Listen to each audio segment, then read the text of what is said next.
Pada subtema 1 kemarin, kita sudah belajar tentang perkembangbiakan tumbuhan. Untuk materi kali ini, kita melanjutkan di subtema 2, yaitu tentang perkembangbiakan hewan. Sebelumnya, kita perlu tahu lebih dulu manfaat hewan bagi manusia. 1. Sebagai bahan pangan. Contohnya, ayam, sapi, bebek, dan masih banyak lainnya. Yang kedua, sebagai bahan sandang.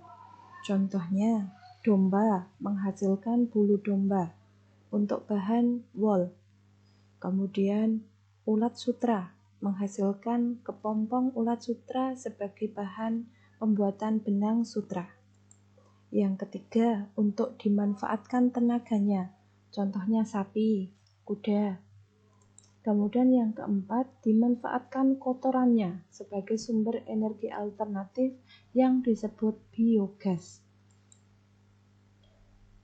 Karena hewan banyak sekali manfaatnya bagi manusia, maka hewan harus tetap lestari dan harus dijaga supaya tidak punah. Untuk melestarikan jenisnya, hewan berkembang biak. Perkembangbiakan hewan dikelompokkan menjadi dua, yaitu yang pertama secara generatif atau melalui perkawinan. Yang kedua secara vegetatif atau tanpa melalui perkawinan. Perkembangbiakan secara generatif ada ovipar, vivipar, dan ovovivipar. Sementara secara vegetatif ada tunas, fragmentasi, dan membelah diri. Kita bahas satu persatu. Perkembangbiakan secara generatif atau tadi melalui perkawinan itu didahului dengan pembuahan, yaitu meleburnya sel kelamin betina dengan sel kelamin jantan yang menghasilkan zigot.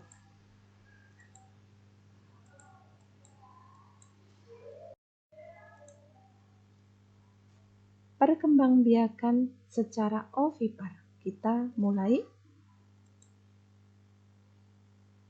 Pada perkembangbiakan secara ovipar atau bertelur, zigot tumbuh menjadi embrio atau janin atau bayi hewan di dalam cangkang di luar tubuh induknya.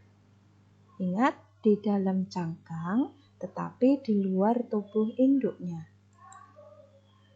Ciri hewan yang berkembang biak secara ovipar antara lain tidak memiliki daun telinga, tidak memiliki kelenjar susu, mengerami telurnya, dan kebanyakan adalah bangsa unggas. Contohnya ayam. Ayam itu punya telinga tapi tidak punya daun telinga. Kemudian tidak memiliki kelenjar susu, tidak menyusui. Tetapi ayam mengerami telurnya. Selama proses mengerami telur itu, embrio atau zigot yang tadinya ada di dalam telur itu akan tumbuh menjadi embrio sampai dengan nanti waktunya menetas sudah siap menjadi anak ayam. Pada hewan ovipar, pembuahan bisa terjadi di dalam tubuh induk betina atau disebut pembuahan internal, bisa juga terjadi di luar tubuh atau pembuahan eksternal. Nah, pembuahan internal contohnya terjadi pada ayam, burung, bebek, penyu, buaya, dan banyak lagi lainnya. Kemudian, pembuahan yang secara eksternal itu terjadi pada ikan dan katak. Yang kedua, perkembangbiakan secara vivipar atau beranak atau melahirkan. Pada perkembangbiakan ini, zigot tumbuh menjadi embrio atau janin di dalam tubuh induknya. Induknya mengandung kemudian melahirkan. Ciri-ciri hewan vivipar antara lain memiliki daun telinga, tubuh tertutup rambut, kemudian menyusui anaknya atau disebut hewan menyusui atau hewan mamalia. Sebagian besar hewan vivipar punya ciri-ciri seperti itu, tetapi ada juga hewan vivipar yang tidak memiliki ciri-ciri tersebut. Nah, ini contoh hewan vivipar, ada kucing, sapi, gajah, dan banyak lagi lainnya. Kemudian ada juga hewan vivipar yang hidupnya di laut atau biasa disebut mamalia laut. Ini tidak masuk bangsa ikan, yaitu contohnya paus, lumba-lumba, dugong, singa laut, anjing laut, dan walrus. Ingat, ini kelompoknya masuk mamalia, tidak masuk bangsa ikan. Ini ada contoh gambar dugong atau yang biasa disebut sapi laut.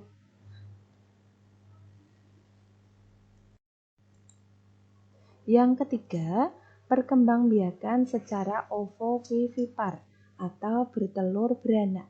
Kenapa disebut bertelur beranak?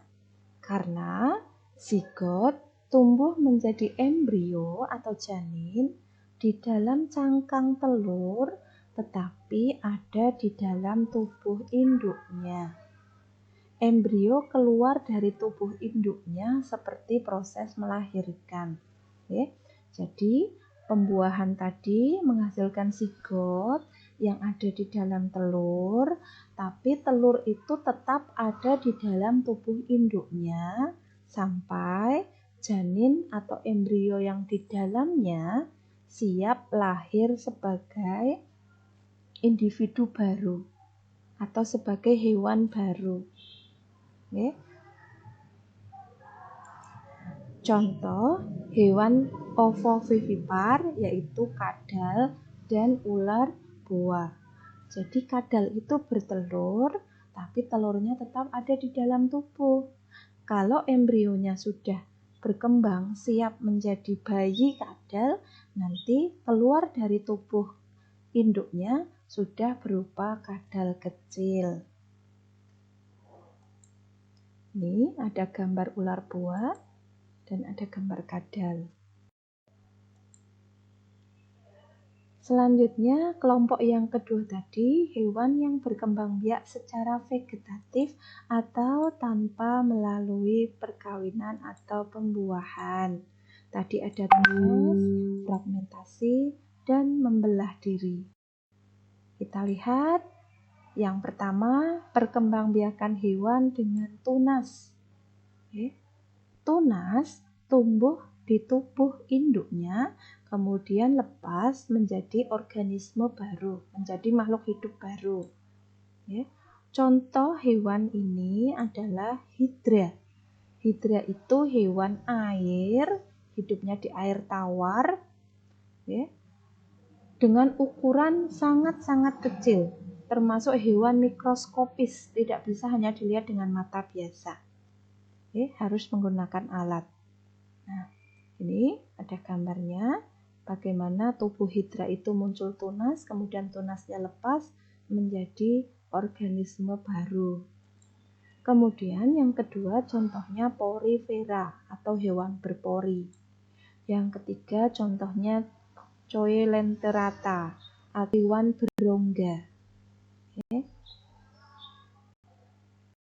Yang kedua, perkembangbiakan hewan dengan fragmentasi.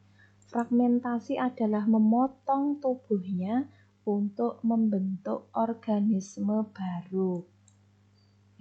Contoh hewan yang melakukan fragmentasi adalah yang pertama cacing pipih atau planaria.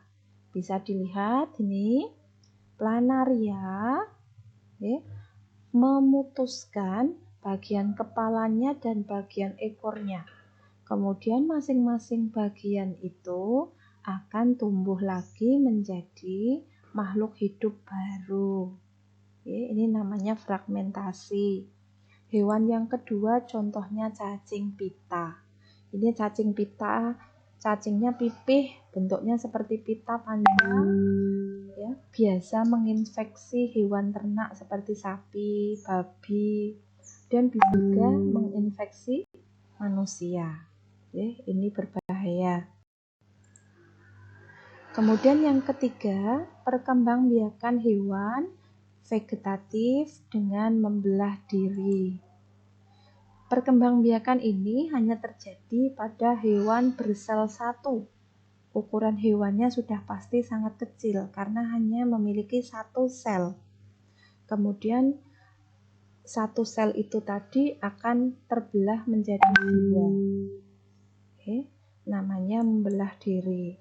Contoh hewannya yang pertama amoeba, yang kedua protozoa, yang ketiga paramecium. Nah, ini ada salah satu contoh dari amoeba. Ini pada gambar 1, amoeba memiliki satu sel, kemudian selnya berkembang, kemudian selnya membelah menjadi 2, diikuti dengan tubuhnya ikut membelah menjadi organisme baru. Dari 1 menjadi 2, dari 2 menjadi 4, dan seterusnya. Demikian anak-anak materi kita. Selamat belajar.